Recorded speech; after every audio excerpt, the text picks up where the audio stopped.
Hello everyone, it's Seth, probably better known as Saffron Olive, and it's time for another edition of Much Abrew About Nothing. So this week, we got a special episode. We finally have Rivals of Ixalan Standard, and one of the tribes people have been most hyped for, requested the most, was Merfolk. So we are jumping into a league, playing some blue-green Merfolk, gonna test out and see just how good this tribe is now that energy's out of the way, now that Ramadan Bread has been powered down a bit. So a quick reminder before we break down blue-green Merfolk for Rivals of Ixalan Standard. If you enjoy this deck, and you enjoy Much Abrew in general, it would be amazing of you if you take a quick second, click that subscribe button down in the corner of your screen. It's a great way to support the channel and the site for free. So let's talk Merfolk, starting off with kind of the biggest, most mythic of the Merfolk, Kumana Tyrant of Urzaka, and this is kind of the key card, in my opinion, of the Merfolk deck. It just does everything. 3 mana, you get a 2/4 that dodges Lightning Strike. You can tap a Merfolk to make it unblockable to get in some damage. Tap 3 Merfolk to draw a card, so it's like a Merfolk Crypt Breaker. And then tap 5 Merfolk to put a counter on all of our Merfolk. So it's a Crypt Breaker combined with a Merfolk Lord, combined with an unblockable threat to close out the game. And this is basically the card that makes Merfolk work. It just does everything. It's a legend, but it's so important and good to our deck that we're still willing to play 4 of them. And it really sets the stage for what Rivals of Ixalan Merfolk are looking to do. So while we are an aggro deck, and we can just win by being aggressive, playing a bunch of 1-drops, beating the opponent down, we also want to draw some cards and kind of win the long game, or mid to long game as well. So Kumana Tyrant of Urzaka joins Deep-Root Elite and Merfolk Mistbinder as our Merfolk Lords, essentially. Deep-Root Elite, not literally a Lord. It reminds me of Thalia's Lieutenant, almost, where you get to move counters around as Merfolk enter the battlefield, but it's basically a pseudo-Lord, and it's very, very strong. Can grow itself into a big threat, or move the counters around wherever we need it to be. Put a bunch of counters on Kumana, for example, to make it unblockable, get in a huge hit of damage. Merfolk Mistbinder, just a straight-up 2-mana Lord, so it makes all of our Merfolk bigger, gives us really fast stars where we go like 1-drop into Merfolk Mistbinder, into multiple Merfolks on turn 3, and just kill our opponent super quickly. So they join Kumana, and Kumana's ability to put counters on everything as our Lords, but we also have a bunch of card advantage Merfolk, and this is one of the things I love about the deck, is we're not just an aggro deck that's dumping our hand and hoping our opponent doesn't fumigate us or we lose. We draw a lot of cards with this deck, so we constantly have this stream of Merfolk that's replenishing itself. We always have a full hand, so Silvergill Adept, just 2 mana, 2/1, draws us a card. We should usually have a Merfolk in hand. If we don't have a Merfolk in hand, it means it's in the late game, and we probably have enough mana to pay the extra 3. And then Branchwalker and a single Jade Light Ranger give us some exploration. So if it's a land on top, we get it in hand. If it's not a land, we get to choose if we want to dump the card in our graveyard, if maybe we're digging for Kumana or something, or we can leave it on top if it's what we want. Plus, they get bigger. A 3/2/4/2 is already a pretty good deal, as is Jade Light Ranger. If we hit on both Explorers, can end up being a 4/3, or even just a 3/2 isn't that far below the curve. It's kind of the Merfolk version of Rogue Refiner, essentially. So this combines with Kumana's ability to just tap Merfolk, tap Merfolk, tap Merfolk to draw more cards, to mean we always going to have a full hand. So we're a little less worried about just extending into a Wrath and losing when we're playing this deck, because we have an insane amount of card draw built in.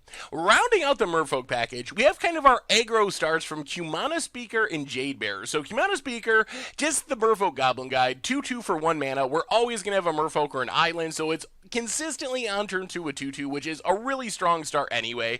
And then Jade Bearer probably doesn't look like much, but it's a good second 1-drop. So if we Kumana Speaker on 1, then Jade Bearer on turn 2, we can put the counter on Kumana Speaker, have our Merfolk version of Wild Mikado beating our opponent down. The problem with Jade Bearer is on turn 1, it's not very good. We play it on turn 1, and it can't put a counter on itself, because it says another target Merfolk, so it's just a 1/1 for 1 if it's our only 1-drop. But after we get going, it's another body on the battlefield for Kumana. It works well with our Lords and does a lot of cool things. 1 mana way to trigger Deep-Root Elite, etc., etc. Finally, we have Jungleborn Pioneer, just a good go-wide Merfolk. Makes 2 bodies for 3 mana, including a hexproof 1/1. Kind of a combo with like Deep-Root Elite, gives us 2 Deep-Root Elite triggers. Works well with our Lords. This plus a Kumana gives us the 3 Merfolk we need to tap everything and draw a card. So kind of just a good flood the board with Merfolk card. And then Tempest Caller is basically our finisher. So once we build up this huge board of Lords, of Merfolk with counters from Kumana, we just play Tempest Caller, tap down all of our opponent's stuff, frees us up to swing in for one huge lethal attack and close out the game. Our utility spells, pretty minimal. 4 unsummons, we're kind of tempoing through just to deal with a creature for a minute, and 1 spell pierce is a hedge. We got more in the sideboard. Mana base wise, Unclaimed Territory, Botanical Sanctum is duels. Hashep Oasis works really well with Humana, so we can make Humana unblockable by tapping a Merfolk and get in like the last few points of damage with Oasis, pumping our Humana. That's a basic lands. In the sideboard, we have Herald of Secret Stream, Seafloor Oracle is more Merfolk that are kind of matchup dependent. So Herald of Secret Stream shines when the board gets clogged up. Kind of works like a Tempest Caller, essentially, as long as we're putting counters on things with Humana or our Deep-Root Elite. And then Seafloor Oracle just gives us a way to draw a ton of cards. So good against like control decks. If we can play it and even get in one big attack and draw like 3 or 4 cards, very much worth it as kind of this weird sorcery almost. That's how I think of it, because it's not going to sit out long or the opponent's going to lose. But it's kind of like this sorcery that says, until end of turn, you draw a card whenever you deal combat damage with a Merfolk, plus you eat your opponent's removal spell. You eat their Harness Lightning, eat their Lightning Strike, whatever they use to kill it.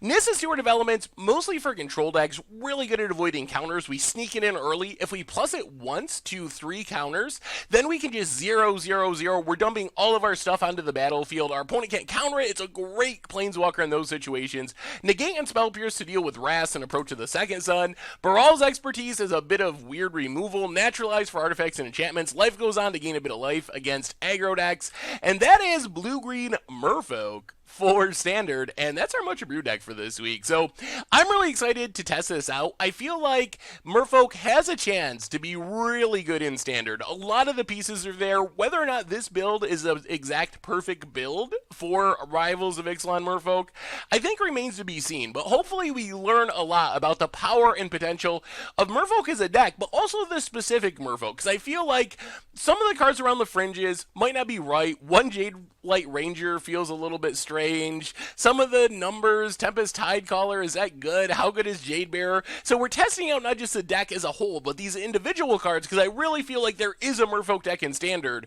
Whether or not this is the Merfolk deck, that remains to be seen. So hopefully we learn something as we go through our league today. Anyway, that's our Much Abrew deck for this week. Blue-Green Merfolk for Rivals of Ixalan Standard. Thank you so much for watching. I hope you enjoy the gameplay videos, and I will talk to you soon. Thanks for watching the video. If you enjoyed it, take a second and click that like button down below. It's a great way to help support the channel for free.